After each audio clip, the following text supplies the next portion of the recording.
শোনো, তুমি মানতে পারো বা নাই পারো, আমার পরিষ্কার মনে আছে তুমি 4 দিন আগেই বাজার করেছিলে। হ্যাঁ, এটা কি বলছো তুমি? আমি 4 দিন আগে বাজার করলে সংসারটা চলছে কি করে? তোমার হয়তো মনে নেই, আমরা এখন বেশিরভাগ সময় বাবার ওখানে খাই। হ্যাঁ মানে সেটা মানছি, কিন্তু এটা মানতে পারবো না যে আমি 4 দিন আগে বাজার করেছি। তুমি মানতে না পারলে তো হবে না, এই সংসারটা আমি চালাই, সুতরাং এই সমস্ত কথা আমার নখদর্পণে থাকে। আচ্ছা ঠিক আছে ঠিক আছে, আমি আর কোনো রকম তর্ক করতে চাই না। তুমি এক কাজ করো, তুমি আমার টাকা দাও, আমি বাজার করতে যাচ্ছি। ওই যে বাবলার কাজটা করেছিলাম না, ওখান থেকে 500 টাকা দাও, আমি যাচ্ছি বাজার করতে। বলছে না, মানে শোনো না, ওই টাকার বেশিরভাগই তো ওষুধ কিনতে খরচ হয়ে গেছে। এই তাহলে বাজার করো করছো কেন তুমি? তা বাজারটা করবো কোথা থেকে? টাকাটা কোথায়? উফ, আমার ঘৃণা ধরে গেছে, বিশ্বাস করো। আমাদের সংসারে এরকম নুন আনতে পান্তা ফুরোনোর মতো অবস্থা, আমি বা কি করবো বলো তো? তার মধ্যে পুরুষের পকেটের জোর নেই, তেজ আছে। আমাকে অমনি বলে দিল তোমাকে রান্না করতে হবে না। আরে আমি রান্নাটা করলে কিছু টাকা অন্তত ঘরে আসতো। আরে বাবা, আমি তো কাজ করছি, টুকটাক টাকা তো আসছে। রান্না, তুমি কেন বুঝতে পারছো না? এরকম টুকটাক টাকা এলে তো হবে না, তোমার একটা রেগুলার ইনকামের দরকার। ইস, তার মধ্যে জমি বিক্রির কমিশনের টাকাটা তুমি যদি বাবাকে দেওয়ার কথা না বলতে, তাহলে ওই টাকা দিয়ে অন্তত কিছুটা ব্যবসা করা যেত। ধুর বাবা। দিদি তুমি তো ভালো করেই জানো ওই টাকাটা আমি মন আর বিথির বিয়ের জন্য দিতে চেয়েছি। মনের বিয়ের কথা না হয় আমি মেনে নিলাম, কিন্তু বিথি, ওর বিয়ে এখন কবে হবে তার নেই ঠিক। তোমার কি দরকার ছিল বাবাকে অতগুলো টাকা দেওয়ার কথা বলার? তোমার সব ব্যাপারে ভীষণ বাড়াবাড়ি আছে, জানো তো? তুমি দেখছো আমাদের নিজেদের সংসার আমরা ঠিকঠাক মতো চালাতে পারছি না, তার জন্য দিন রাত খাটাখাটনি করে মরছি। আর তুমি বিশাল একেবারে দাতা কর্ণ হয়ে বসলে, আগ বাড়িয়ে প্রতিশ্রুতি দিয়ে ফেললে।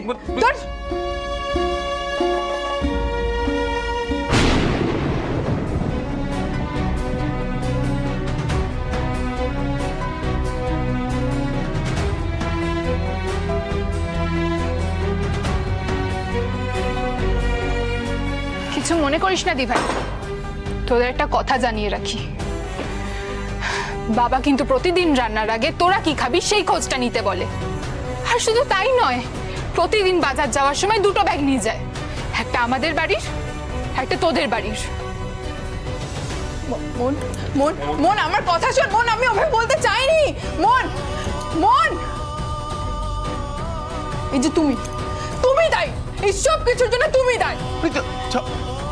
বাবা আমি কি করলাম? আমি কি করলাম? তোমার জন্য আমাকে এতগুলো কথা শোনাতে হলো। আর এই যে রোজগার করো বলতে বলতে আমার মাথা খারাপ হয়ে যাচ্ছে। তোমাকে বলতে হলো, সেই কথাগুলো শুনে মনের খারাপ লাগলো।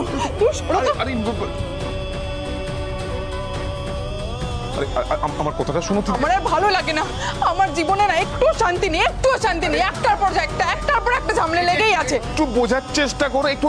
রানা বাবু, ছাড়ো আমাকে। রানা বাবু আছেন নাকি? দেখো কে এসছে, দেখো আবার কোথায় কি করে এসছো। কেউ বোধহয় বাড়িতে এসছে। দিদি আমি কোথাও কিছু করে আসিনি। হ্যাঁ ঠিক আছে, যাও এখন দেখো। তুমি একটু শান্ত হও, আমি দেখছি।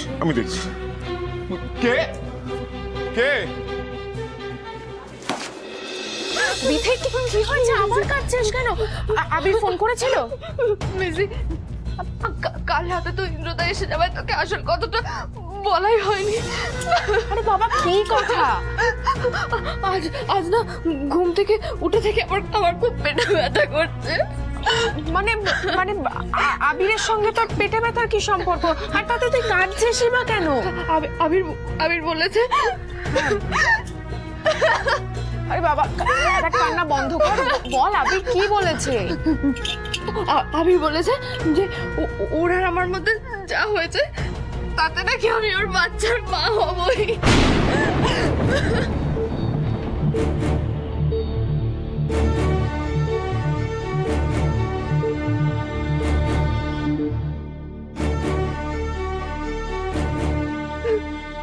বেজদি,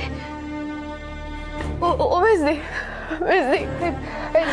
বিথি, তোর এসব কবে হলো? মানে তুই আর আবির কবে, মানে কবে হলো এসব? ওই যে দিভার সাথে এবার তুই বুঝতে পারছিস তো আমি কেন মরতে চেয়েছিলাম? আমি মরে যাবো, মরে যাবো, আমি মরে যাবো। এই শান্ত হ দেখ, কতবার বলবো এসব মরার কথা মুখে আনবি না। শোন যা হয়েছে দায়িত্বটা তো তোকেই নিতে হবে বল। আর আমার কি মনে হয় এইসব আবিরের কথা বেশি ভাবছিস তুই, এর জন্য তোর শরীর খারাপ হয়েছে, ওই জন্য পেটে ব্যথাও করছে তোর। শোন না, তুই একটা কাজ কর, আমাকে ডাক্তারের কাছে নিয়ে চল। আমি আমার ভয়টা কাটবে না, চল মেরে দিচ্ছি। শান্ত হ, তুই শান্ত হ, আমার কথাটা শোন। আমি এখন কি করে যাব? তোর জামাইবাবু না হলে তো টাকা নিতে পারবো না। ও আসুক, তারপর টাকা নিয়ে আমরা ডাক্তারের কাছে যাব। হ্যাঁ, ততক্ষণ আমি দেখছি কোন ডাক্তার দেখানো যায়, ঠিক আছে? বৌদি তোমার কাছে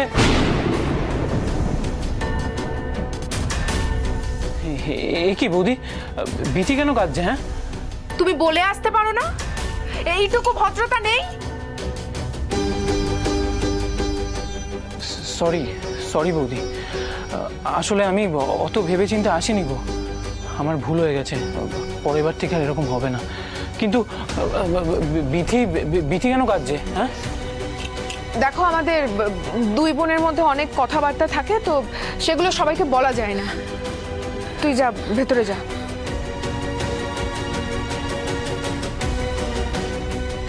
তোমার কি কোনো দরকার আছে? সরি বৌদি, আসলে তোমার কাছে যে ট্রেড লাইসেন্সের কাগজ আছে না, আমি সেটাই নিতে এসেছিলাম। দিচ্ছি।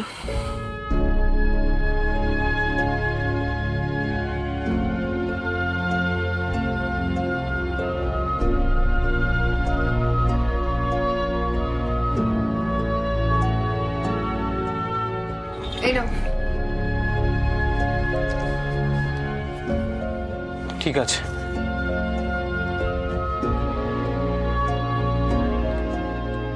বৌদি, অঞ্জন স্যার আর মনের কাছে আমার এখন কোনো দাম নেই, সেটা জেনে আমার ভীষণ কষ্ট হয়। তার কারণটা আমি বুঝি গো, আর সেটা আমি মেনে নেওয়ারও চেষ্টা করেছি। কিন্তু বৌদি, আমি তো তোমাকে আমার মা বলে মানি, বলো। এখন মা যদি সন্তান হয়, তার সন্তানের সাথে এরকমভাবে ব্যবহার করে, তার তো খুব কষ্ট হবে, তাই না?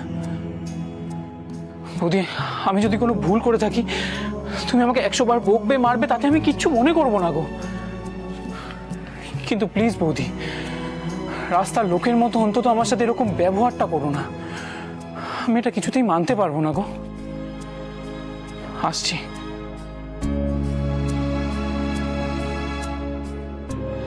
আসুন। অমিতবাবু, ইনি হচ্ছেন আমার স্ত্রী তিথি। উনি অমিতবাবু, আচ্ছা। এলাকার জমি জায়গার ব্যবসা করেন আর কি। বসুন না। হ্যাঁ, আপনি বসুন, আমি একটু চা করে নিয়ে আসি। হ্যাঁ, তা কি ব্যাপার বলুন তো, আপনি হঠাৎ আমার বাড়িতে এলেন? আসলে ওই গোপাল মিত্র যে জমিটা বিক্রি করছেন সে খবরটা আমি জানি, এমনকি যাকে জমিটা আপনি বিক্রি করাচ্ছেন সে খবরটাও জানি, সেটাও অজানা নয়। তো আমি চাইছিলাম কি, মানে আমার পরিচিত এক ব্যবসায়ীকে আপনি জমিটা বিক্রির ব্যবস্থা করে দিন। দেখুন অমিতবাবু, এই ডিলটার সঙ্গে আমার শ্বশুরমশাই যুক্ত, আর যে জমিটা বিক্রি করবেন গোপালবাবু, আর যিনি কিনবেন সুবলবাবু, ওনাকে খুব ভালো করে চেনেন, আর ওনারা খুব ভালো করে জানেন উনি একজন সৎ ব্যক্তি। তাই আমি অন্য কাউকে জমিটা বিক্রি করে ওনার সততা নিয়ে প্রশ্ন তুলতে পারবো না। আর উনি শুধু আমার শ্বশুরমশাই নন, উনি একজন সম্মানীয় শিক্ষক। আরে এই নিয়ে এত ভাবনা চিন্তা করবেন না, আমি আপনাকে বুঝিয়ে দিচ্ছি আপনাকে কি করতে হবে। দেখুন রানাবাবু, আপনি গোপাল বাবুকে বলবেন যে সুবল শাহ এখন জমিটা কিনতে চাইছেন না, আর সুবল শাহকে বলবেন যে গোপাল মিত্র এখন জমিটা বিক্রি করতে চান না। ব্যাস, কেউ কাউকে সন্দেহই করবে না। তাহলে মানে আমি কথা দিচ্ছি, আমার পরিচিত ব্যবসায়ীকে যদি আপনি জমিটা বিক্রি করে দিতে পারেন, কমিশন ডাবল। বিশ্বাস করুন, আমি বুঝতে পারছি না যে এরকম কাণ্ড আদৌ করা উচিত কিনা। আরে মশাই, এইসব ক্ষেত্রে তো হামেশাই হচ্ছে। হ্যাঁ, কি জানেন তো, আমার যিনি ক্লায়েন্ট সেটা টাকার কুমির। আপনি যদি চান 1 কোটি টাকার জমি 1.5 কোটিতে বিক্রি করতে পারেন। হ্যাঁ, আমার লোক কোনো প্রশ্নই করবে না, দায়িত্ব আমার। হ্যাঁ, আপনি একটা খুব লোভনীয় অফার দিচ্ছেন ঠিকই, কিন্তু আমার মন সায় দিচ্ছে না। যদি অমিতবাবুর কথা সত্যি হয়, তাহলে তো রান্না অনেক টাকা পাবে। বাবাকে মৌন আর বিথির বিয়ের জন্য টাকা দেওয়ার পরেও রানার কাছে হেসে খেলে ভালো ব্যবসা শুরু করার মতন অনেক টাকা থাকবে। না অমিত বাবু, আমার আমার এই কাজটা করবার জন্য মন সায় দিচ্ছে না। আমি অত্যন্ত দুঃখিত। আর আমার মনে হয় এই ব্যাপারটা নিয়ে আর কথা না এগোনোই ভালো।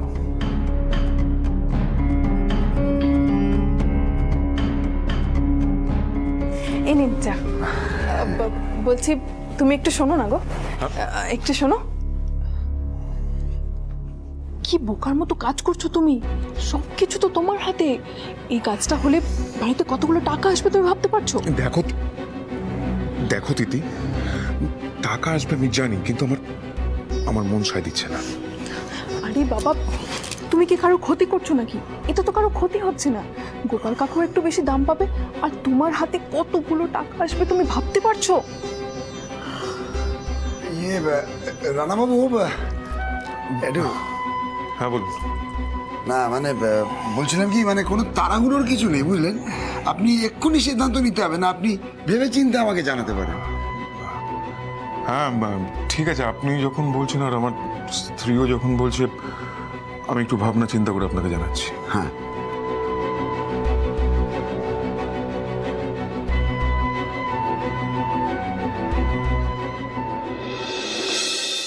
হ্যাঁ, পেশেন্টের নাম হচ্ছে বিথি বসু। হ্যাঁ হ্যাঁ, বিথি। ততক্ষণে ডক্টর বর্মন চলে আসবেন তো? আচ্ছা আচ্ছা, ঠিক আছে ঠিক আছে। কি কি বললো? দেখ, অ্যাপয়েন্টমেন্ট নিয়ে নিয়েছি, এখন শুধু তো জামাইবাবু এলেই টাকাটা নিয়ে বেরিয়ে যাব। কিন্তু ইন্দ্রদা কখন আসবে? আমার তো খুব চিন্তা হচ্ছে রে। আর যতক্ষণ না ডক্টর দেখাতে পারবো ততক্ষণই দুশ্চিন্তা আমার কাটবে না মেজদি। দেখ, শান্ত হয়, আসার সময় তো হয়ে গেল, চলে আসবে এতক্ষণে। তুই জানা ততক্ষণে রেডি হয়ে নে। আমি তো তৈরি। এইভাবে যাবে নাকি? বাইরে বেরোবে, একটা ভালো জামা কাপড় পর। যা যা যা, রেডি হ, যা। ওফ বাবা, এই গরমে একেবারে বাড়ি ফিরতে ফিরতে এনার্জি শেষ হয়ে গেল জানো তো। ও, আমি জল আনছি। হ্যাঁ দাও দাও। এই নাও। দেখো, ব্যবসাটা যখন ঠিকঠাকই চলছে তখন তো একটা বাইক কিনে নিতেই পারো, তাহলে তো এনার্জিটাও শেষ হয় না। বলছো? তার মানে আমার বউ আমাকে সিনেমার হিরোদের মতো বাইকে করে দেখতে চায়, তাই তো? হ্যাঁ মানে আমারও তো ইচ্ছে করতেই পারে তোমাকে হিরোর মতো দেখি। আমারও তো অনেক কিছু ইচ্ছে করে। আমার বউকে হিরোইনের মতো সাজিয়ে জামা কাপড় পরিয়ে বাইকের পেছনে বসিয়ে চালাবো, জমে না? হ্যাঁ হ্যাঁ হ্যাঁ হ্যাঁ, সেটাই বাকি আছে। আমি এই প্রেগনেন্ট অবস্থায় হিরোইনদের মতো জামা কাপড় পরবো, রাস্তায় না সার তাড়া করবে। এই রে, দেখেছো? কি হলো? আরে তোমাকে তো কতদিন ডাক্তারের কাছে চেক আপ করাতেই নিয়ে যাওয়া হয়নি।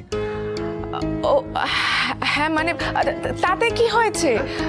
মানে আমি তো আজকে অ্যাপয়েন্টমেন্ট নিয়েছি ডাক্তারের কাছে। তুমি শুধু ভিজিটিং চার্জটা দিয়ে দাও, তারপরে আমি আর বিথি বেরিয়ে যাব। বিথি, বিথি হলো তোর? হ্যাঁ মেজি, চল তুই। হ্যাঁ হ্যাঁ। আরে দাঁড়াও দাঁড়াও দাঁড়াও, এই গরমের মধ্যে বিথিকে কোথায় সঙ্গে করে নিয়ে যাচ্ছ?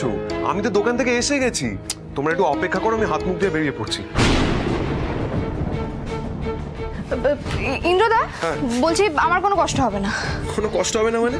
আরে তুমি আমার অতিথি, সব থেকে বড় কথা তুমি আমার শালি। এই গরমের মধ্যে বাইরে যেও না, তুমি একটু অপেক্ষা করো, আমি তোমার দিদিকে নিয়ে ঘুরে আসছি। ইন্দ্রদা গেলে আমি কি করে যাব ডাক্তারের কাছে? আর সত্যি যদি আবিরের কথাটা ঠিক হয়, আমি যদি প্রেগনেন্ট হয়ে থাকি, তাহলে এখনই ডাক্তারের কাছে না গেলে তো বিপদ হয়ে যাবে।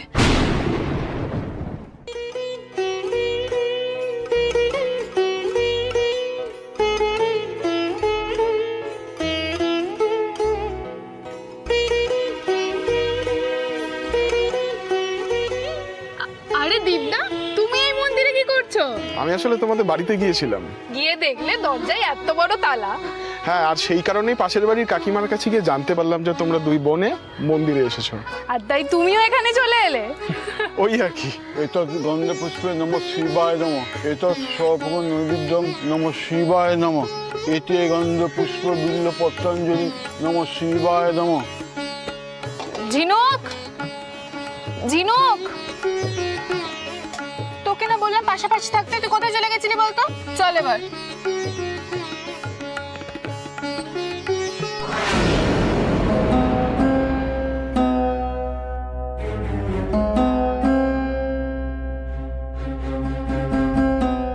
দীপদা বাড়িতে গিয়ে কাউকে দেখতে না পেয়ে ছুটতে ছুটতে মন্দিরে এসেছে তোর সাথে দেখা করতে।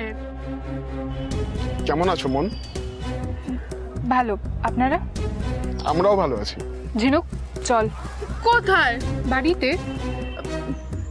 এই তো দীপদা এলো, একটু কথা তো বলতে দে।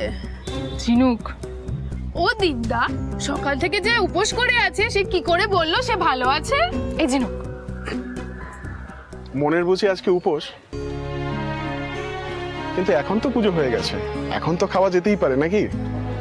হ্যাঁ হ্যাঁ আমি ঠিক খেয়ে নেবো। ঝিনুক তুই কিন্তু বড্ড বাজে কথা বলছিস। আমি কি বাজে কথা বললাম গো দীপদা? ঝিনুক আমরা কিন্তু অনেকক্ষণ এসেছি, এবার চল। আচ্ছা দীপদা, তুমি জানো শেষদি কেন মহাদেবের মাথায় জল ঢালতে এসেছে আর কেনই বা এতক্ষণ উপোস করে আছে? কেন বলো তো? আমি জানি না, তাই তো তোমায় জিজ্ঞেস করছি। আমার থেকে ভালো বলতে পারবে তোমার দিদি। তোমার দিদির মনের ইচ্ছা তোমার দিদির মুখে শুনতেই মনে হয় বেশি ভালো লাগবে। এই শেষদি বল না, বল না। আমি জানি না তুই বাড়ি যাবি কি না। ও মা, তুই পুজো দিলি, পুজোর জন্য উপোসও করলি, আর তুই জানিস না কেন করেছিস? বলছি তো আমি জানি না। শোনো ঝিনুক, আমি বলছি। দেখ শেষদি দেখ, তুই কেন উপোস করেছিস তুই জানিস না, কিন্তু দীপদা জানে। বলো না দীপদা, বলো। দেখো ঝিনুক, আমি তোমার দিদির মন যতটা পড়তে পারছি তাতেও মনে হয় স্বামী আর সংসারের মঙ্গলের জন্যই এই উপোস করেছে আর শিবের পুজোও দিয়েছে। শেষদি, এ তুই কি করলি? তোর এখনো বিয়েই হয়নি, তাও স্বামী সংসারের প্রতি এত ভালোবাসা? ঝিনুক, এর থেকে বেশি দেরি করলে কিন্তু বাবাকে রাস্তায় দাঁড়িয়ে থাকতে হবে। তাহলে তুই থাক, আমি যাচ্ছি। মন, একটু দাঁড়াও না, কথা আছে। আমি আসলে আজকে তোমার সাথে কথা বলবো বলেই অফিস থেকে ছুটি নিয়ে তাড়াতাড়ি করে তোমার এখানে এসেছি। দেখুন, কিছু মনে করবেন না। আমি বুঝতে পারছি আপনি সত্যি সত্যি আমার সাথে কথা বলবেন বলে এখানে এসেছেন, কিন্তু বিয়ের আগে সবার সামনে এখানে দাঁড়িয়ে কথা বলা আমার পক্ষে সম্ভব নয়। আমি আসছি। ঝিনুক আয়। টাটা দীপদা, বাড়িতে এসো। হ্যাঁ, তুমিই তো বললে যে রোদে হেঁটে এসেছো বলে এনার্জি শেষ হয়ে গেছে, তাহলে তোমার যাওয়ার কি দরকার? আরে এসে যখন গেছি তখন সঙ্গে করেই যাই, কি আছে?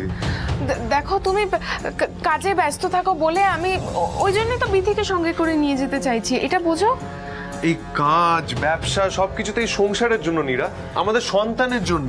আর সেখানে তোমাকে আমি যদি ডাক্তারের কাছে না নিয়ে যাই তাহলে আমাদের সন্তান বড় হয়ে বাবার উপর রাগ করবে না? রাগ করবে কেন? কি যে বলো, বলবে বাবা তুমি এত ব্যস্ত ছিলে কাজে যে মাকে ডাক্তারের কাছে নিয়ে যাওয়ার সময় পর্যন্ত পাওনি, বাবার সঙ্গে কথা বলা যাবে না।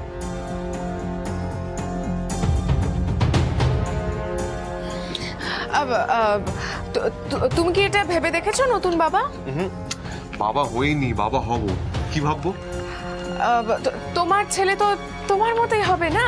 আর যখন জানতে পারবে যে তুমি কাজে ব্যস্ত ছিলে বলে আমাকে চেক আপে নিয়ে যেতে পারোনি, তখন তো ও খুশি হবে। খুশি হবে? কি বলছো? হ্যাঁ, মানে ও যখন জানবে যে তুমি টাকা রোজগারের জন্য কাজে ব্যস্ত ছিলে, তখন তো উল্টেও আমাকেই বলবে যে বাবা কাজে ব্যস্ত ছিল, আর কাজ না করলে আমরা কি খেতাম। মানে ও তো তোমার পক্ষই নেবে, তাই না? এমন যুক্তি দিলে যে তোমার সামনে বলার মতো কোনো কথাই খুঁজে পাচ্ছি না। দেখো না, বেশি চিন্তা করো না। আর আর এমনিও তো আমি গাইনোকোলজিস্টের কাছে যাচ্ছি, তো ওখানে তো তুমি ভেতরে ঢুকতে পারবে না, না? তখন মানে যাওয়াটাই বেকার হয়ে যাবে, বাইরে বসে থাকতে হবে, তাই না?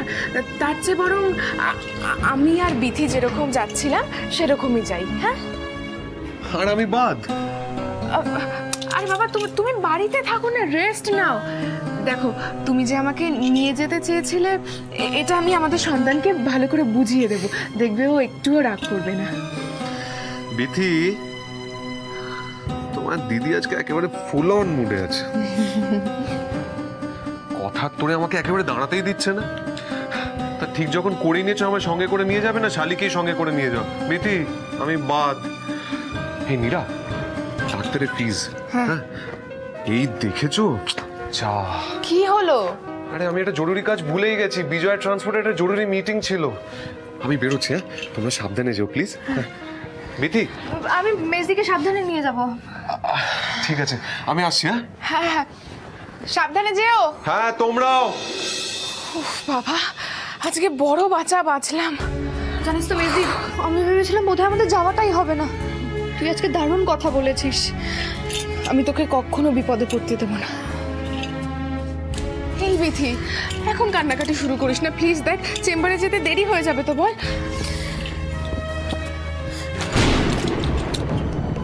বাবা, তোমরা কোথাও বেরোচ্ছ নাকি? হ্যাঁ, ওই ডাক্তারের চেম্বারে আমার চেক আপের জন্য। চল। শোনা, বলছি একটু পরে না দুধওয়ালা আসবে দুধ দিতে, একটু ফুটিয়ে রেখো। মানেরটা হ্যাঁ আসি। বিথি, নিজেরা কোথায় ঘুরতে যাবে আর তার জন্য নাকি আমাকে বাড়িতে বসে বসে দুধ জাল দিয়ে রাখতে হবে। এসো এসো, আজকে ভালো করে দুধ জাল দিয়ে রাখবো।